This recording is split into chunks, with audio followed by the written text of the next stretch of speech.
Good afternoon, or should I say evening. At any rate, I'm the Game Master. Pleased to make your acquaintance. Before we begin, there is something I must tell you.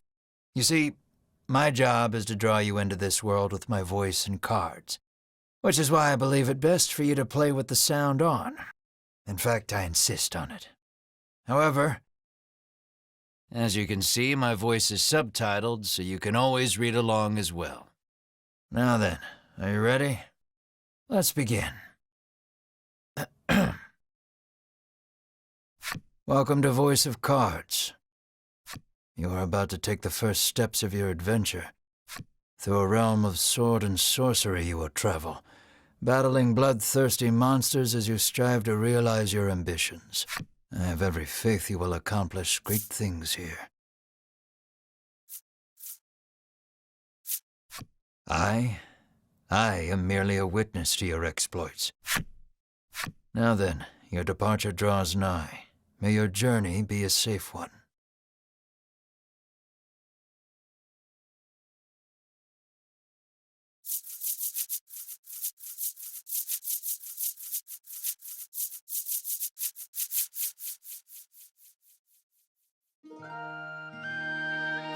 This is Castle Advent. Queen Nilla reigns over the kingdom from within its walls. 3 white-clad adventurers have gathered here at the Queen's summons. Present yourselves, O faithful of the Ivory Order.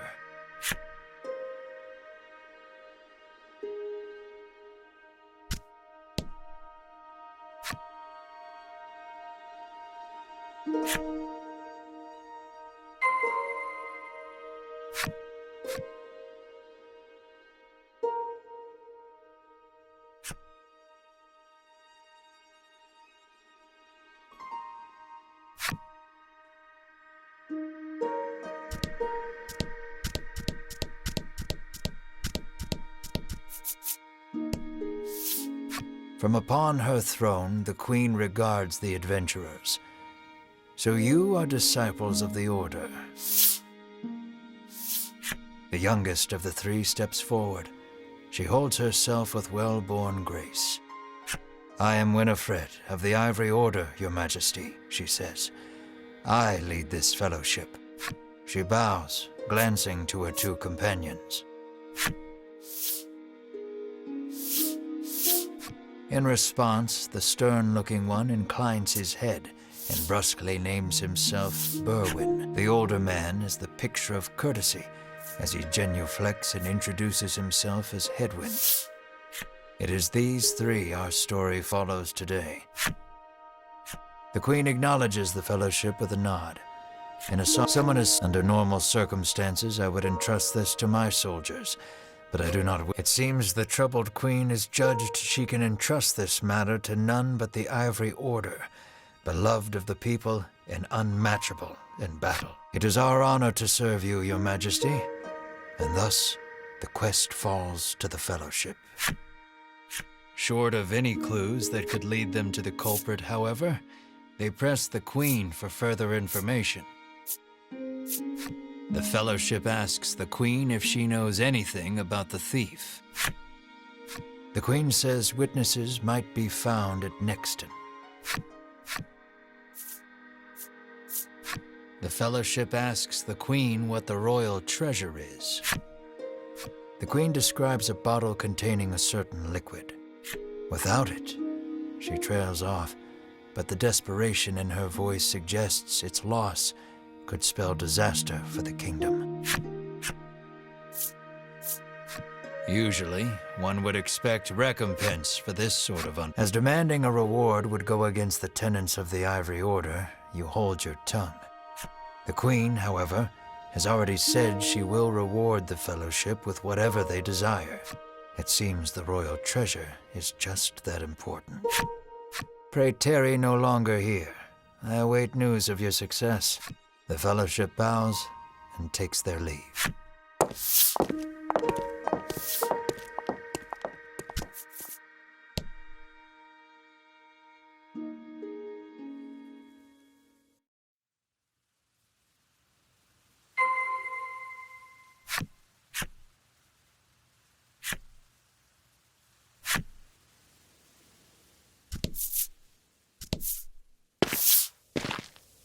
We can waste no time finding the treasure. Winifred strides toward town. Wait, cries Berwin, blocking Winifred's path. A monster. You dare stand in our way? Hedwyn scowls at the foul creature. It lunges at the Fellowship.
Winifred heaves a disgruntled sigh as she smooths her rumpled garb.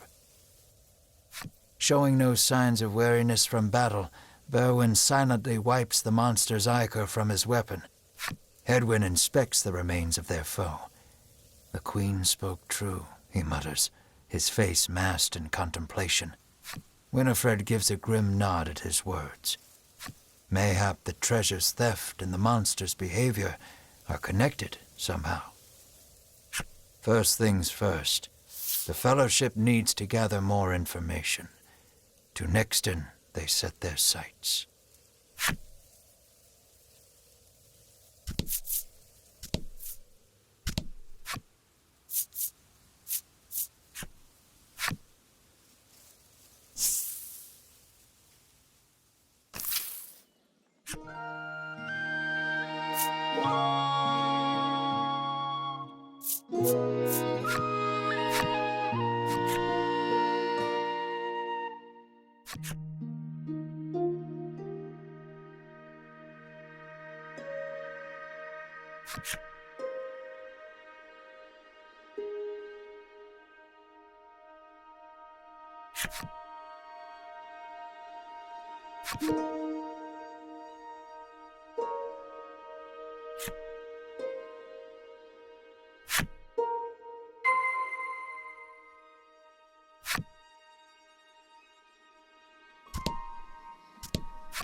How may I help you?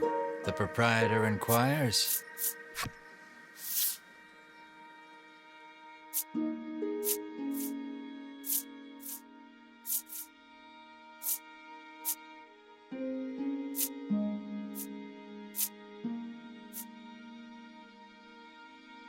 Will that be all?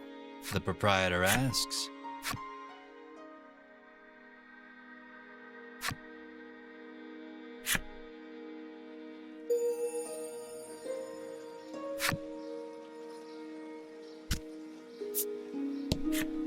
I'm too scared to leave town with all those monsters out there, the woman sighs.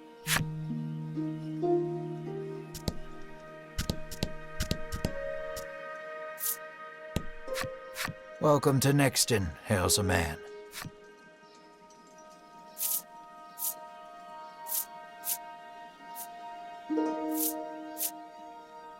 The man doesn't respond to any question except to parrot back his original greeting.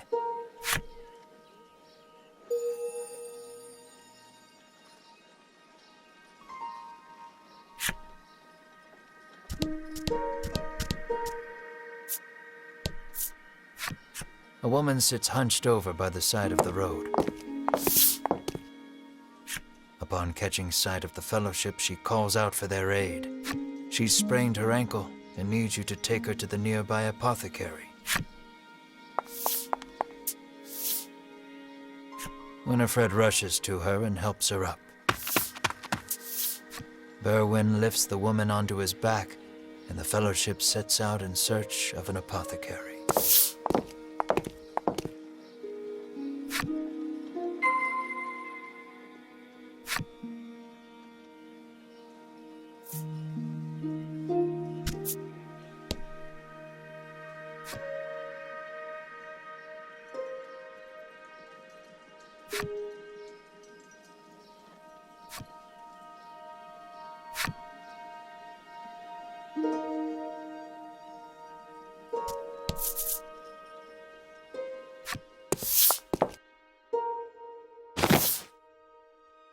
You arrive at the apothecary.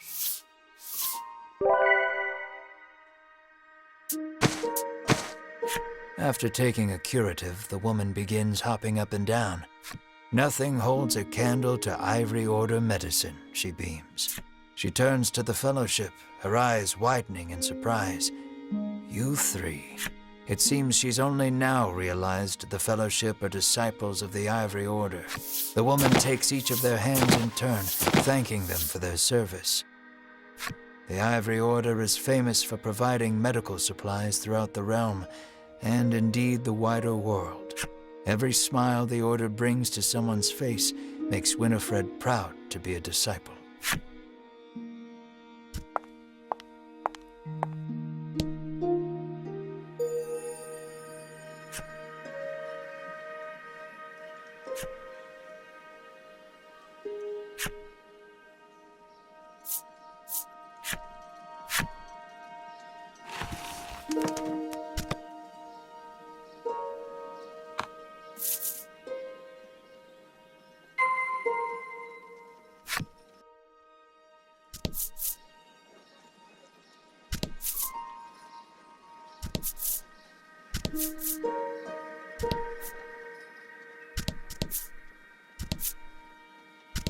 It would be unwise to leave the town with so few leads.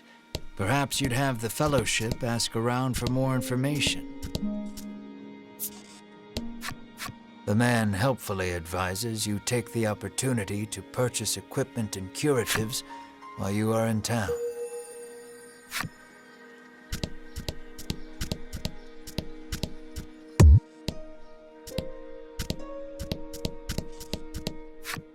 The woman begs the Fellowship. I know there's nothing to worry about with disciples of the Order here, she says, relief flooding her features. Upon asking, the woman says she was attacked by a monster outside of town. A strange creature, she says, nothing but bones, and it clutched a bottle of medicine as if its life depended on it.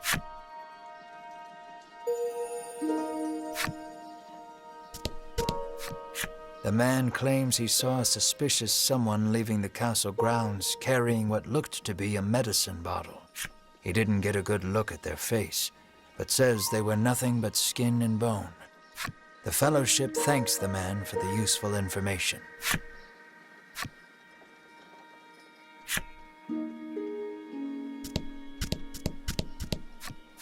Apparently, there's a monster lurking around the outskirts of town stealing medicine, and only medicine. Rumors claim the monster fled to the west. Thanks to the information gleaned from the townsfolk, the Fellowship is all but certain of who has stolen the royal treasure. The first clue was the Queen's description of the treasure, a small bottle containing a certain liquid. Then there's the bony figure seen fleeing town, the skeletal monster clutching the bottle of medicine, and the monster that fled west.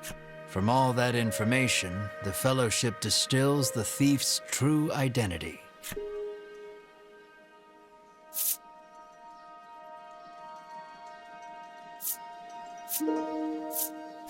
Realization strikes Winifred. I know who our thief is. The monster made of bones, Hedwyn interjects. The one that fled west. Berwin nods in agreement, as if to say, another sage pronouncement from the great and wise Hedwyn. Winifred clears her throat, proclaims that the Fellowship shall head west, out of town, and walks off.